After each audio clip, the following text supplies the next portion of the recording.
नमस्ते बड़ा मोहम्मद उजाट करो हुआ ये कहने कि हमार वजन तो बढ़ते जाता है और रुके के नामे निकलते एकदम।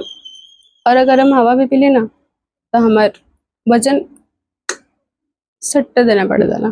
तो रवा चेक करे कि रवा अभी कहीं 5 गलती में से कोनो गलती तो करते नहीं की ना।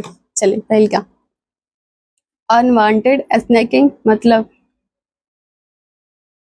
जौन चीज मिल गल जितना मिल गल जहाँ मिल गल वहां से बस पेट में डालना मुंह में डालना। भूख रहो तब ना रहो तब भूख रहल तब खाए तो एगो कहाला बात कि भाई भूख लग रहा खा लेनी है। लेकिन घर पे पड़ल कहीं से मिल गल बिस्किट नमकीन कुछ भी थोड़ा सा भी खा लेने।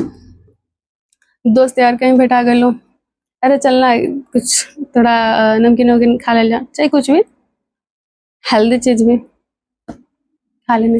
जैसे कि दोस्त के तो मन नहीं कि तोड़ सकत भले तो अंदर निकल जाओ। और दूसरा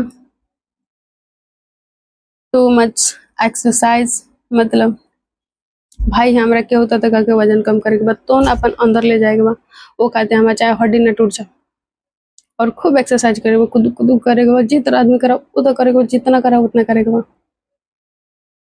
तो बता दें हम लोग के फैट बर्निंग के भी एक्सरसाइज होला योगा भी होला जिम भी होला लेकिन एगो शेप में होला। ऐसा ना कि कहीं कूदकत रहे कितना घंटा कूदकत रहे। देखिए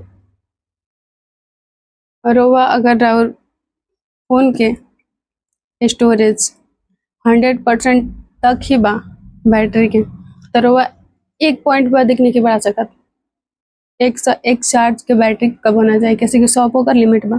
यही तरह हमने के बॉडी के भी लिमिट बाटे तो जितना पेट में जाए उतना ही तो कूद की मतलब उतना ही कूद के कम से कम दम दी। और देहने 50% चार्ज बॉडी के और खटावा तनी 100% तो फिर अत्याचार न करतने ये तो थोड़े ना उलट है। एक मतलब ही कि डाइटिंग तरह खूब अच्छा करते हैं कि इतना खाए के बाद इतना ही खाए के बाद पहले 4 गो रोटी खाते अब 2 गो रोटी खाए के बाद पहले पहले कुछ खा लेते अब कुछ नहीं खाए के पहले कोनो टाइम खा लेते अब इतना ही टाइम पे खाए के बाद। तो वह ये भी तो देखे के चाहे कि एक्सरसाइज भी इतना ही लिमिट में करे के बाद एक्सरसाइज आवश्यकता से अधिक कैल भी हमने के बॉडी के फायदा ना नुकसान करेला तो लिमिट में एक्सरसाइज करें तो बहुत अच्छा रहा खातिर है। तीसर का लिमिटिंग बिलीव बोली तो पहले तो रवा विश्वास इका लेने रो के केहू कह दिले बा कि देखा तू चाट समोसा खइबा पिज्जा बर्गर खइबा तो पेट में गैस बनाए चाहे पेट ले चाहे चर्बी बढ़े। और बाय द बेरा दोस्त मिल गए या फिर कहीं पार्टी फंक्शन में चल गए और रोज के उहे परोजन बाटे ओकरा के छोड़ के रहोगे तो सलाद केहू ना दे सूप केहू ना दे तो रहुआ उहे खाम। लेकिन पहले तो रहुआ खाम ना माना कर गल हम ना खाम। फिर जब दोस्त यार अगल बगल के लोग कहे कि अरे बाबू खा ली अरे बनी खा लो तो रहुआ खाए के पड़ी तो रहुआ के तक हम खुशी से ना खाम। पहले तो ये सोचे हमार कोच ना माना कैले रहलन कि नहीं खाए के ई गलत होलाटे शरीर खातिर तो उ एगो रह एक तो पहले उ फास्ट फूड जंक फूड बाटे तेल मसाला ला चाहिए। दूसर का कि रो अपना मन में गिल्ट लेके गिल्ट बोली तो नकारात्मक सोच तो पहले तो एगो गलती रह गल दूसर का मिलके अब दोनों मिलके का करे बॉडी पे और ओकरो ले गलत इफेक्ट। तो पहले देखें पिज्जा बर्गर होगा समोसा होगा कुछ होगा सब अगर खाए खातिर ना रहे तो खाए खातिर बनावल जाए खाए खातिर बा तो अगर खातो भी बने ना तो ये सोच के खाएं कि अरे माना कल गए लेकिन कबो काल खाते तो नहीं माना कल गए और खा लेने तो का गल ठीक हो जी ज़्यादा थोड़ा नहीं खाए थोड़ा एक दिन खा लेने तो कोनो बात नहीं है। अगर ये तो सोच के खाएं तो फिर जितना नुकसान पहुँचा चाहे ओकरा से कम पहुँचाई एंड को बच्चा से पच भी जाए कैसे कि खुशी खुशी खा। और चौथ का स्लीपिंग लेस मतलब नींद के कमी, एक्सरसाइज रो खूब अच्छा से कर लेता नहीं, खाना भी खूब अच्छा से खा लेता रहो, और ई जौन दोनों के फायदा देला ओकरे के रहो पूरा नहीं करत, वो हटे नींद हमनी के करे वो 7 से 8 घंटा नींद लेने। अच्छा 7 से 8 घंटा छोड़ी, रोज 5 से 6 घंटा भी सही से नींद लेने। अब कितना लोग ई कहे कि यार हम 8 से 9 घंटा सोते नहीं 10 घंटा, तो हमारे कहना होला तो हम लोग को वो बता दे कि डीप स्लीप तब शायद रहुआ नहीं जाना कि गहरा नींद लेहल और नींद लेहल में का फर्क बाटे।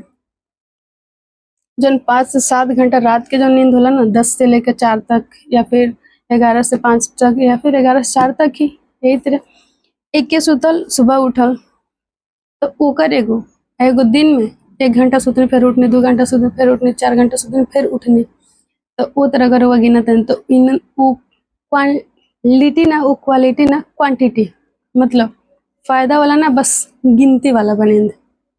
तो रउआ अपना नींद पे सुधार कर सकतन अगर रउआ एतर बस ये सोचतन कि हम तो खाना अच्छा खाते बने, कोच के बनावल हेल्थ कोच जन बतले बन चाहे डॉक्टर जो बतले बन उहे हम खातनी, और एक्सरसाइज भी उनकरे लगे जा करतन, फिर भी तो हमरा का होगे के बटे। तो फिर और भूल बा कि नींद हमनी के शरीर खातिर कितना अच्छा होला।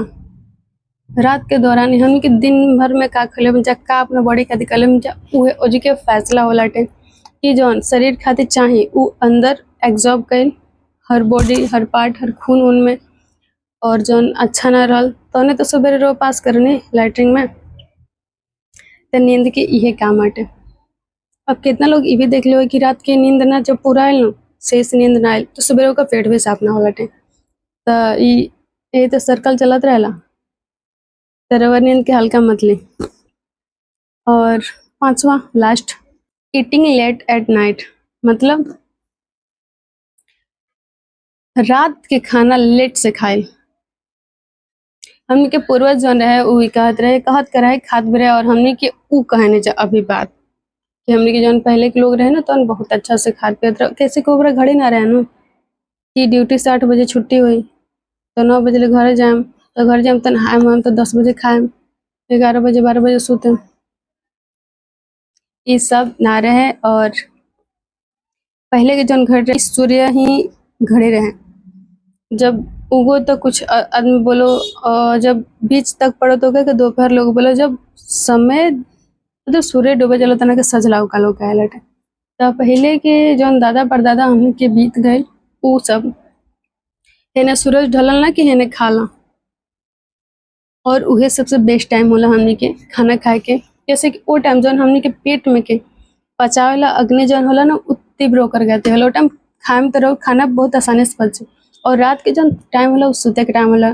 तो रउआ सोची, रउआ से खुद से समझी, खुद पे मतलब महसूस करी कि रउआ खेत में अभी तक खेत में कुदाल के चलावत नहीं के, बहुत कम ही लोग चलावत हटे गांव देहात के किसान लोग।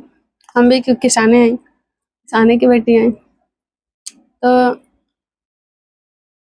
मान ली कि रोज जॉब से आयल, ट्रैफिक बहुत रहल, बहुत जाम में रो रहने, और घरे आने जब मन पाकल बाटे और घर के लोग कहल बाबू होई तोड़ा काम बा कर दो, तो की तर मानसिकता होई एकदम आग बबूला वही तरह।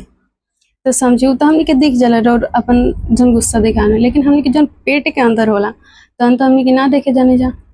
सूते के टाइम में रोवा का दिया जिकला बाबू खाना पचाओ, तो उ का करी, सड़ैबे न करी, जितना लिमिट बा उतना करी,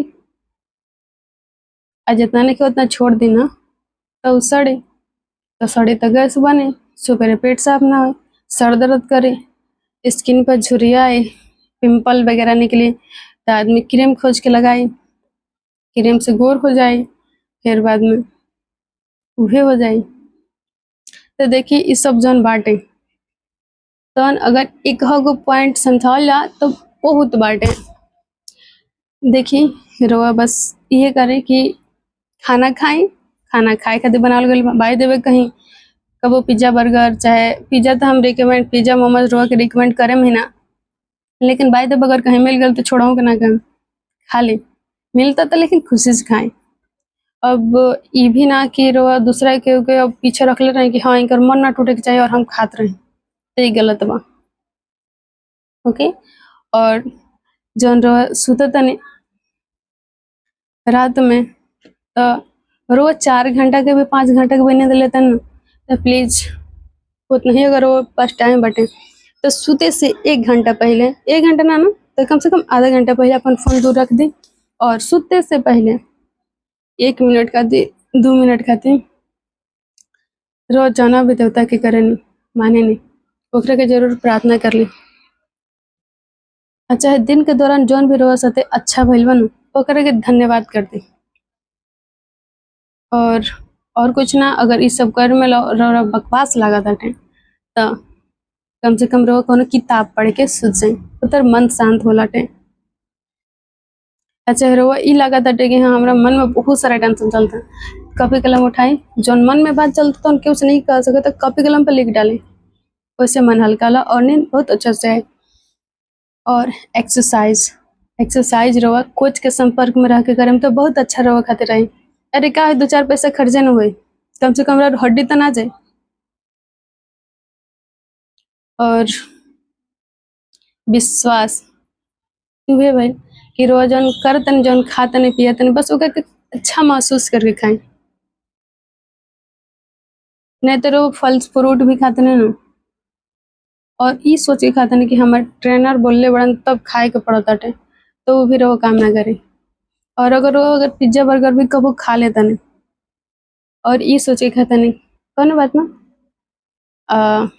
अभी तक खाते नहीं, बाद में तो हम ना खाएं, जैसे कि अब आ गई तो केहू के मना नहीं कर सकत, तो क्योंकि अच्छा ग्रेटिट्यूड के साथ खाएं तो बहुत अच्छा रहा कि मतलब नुकसान ना करे, असर तो करेला ना, कुछ अच्छा असर तो करेला ना, लेकिन नुकसान कम करे।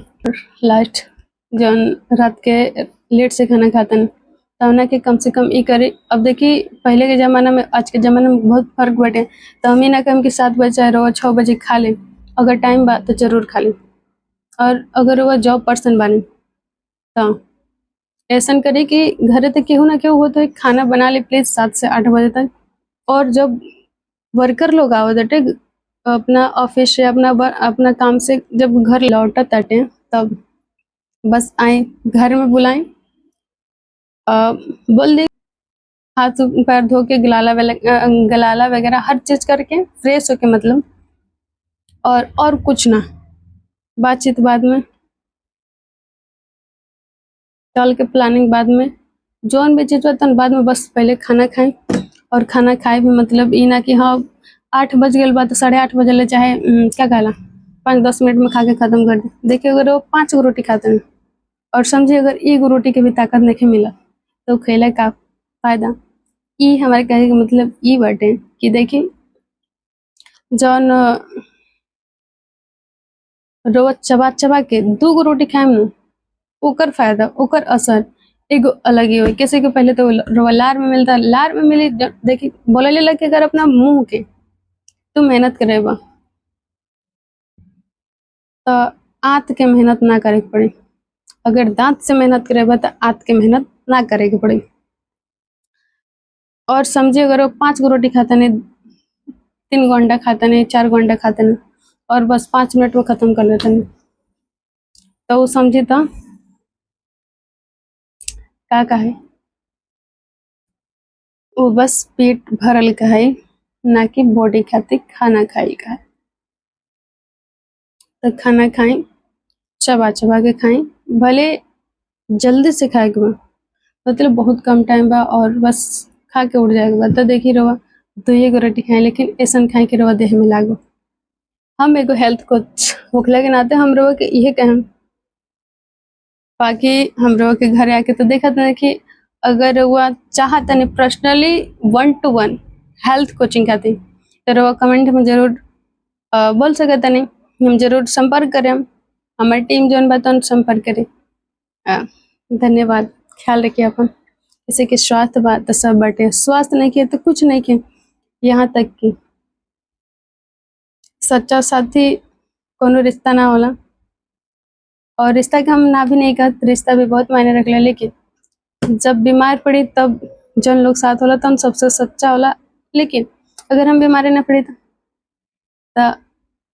रउआ ऐसन कुछ कोशिश करी कि रउआ बीमार ही ना पड़ी।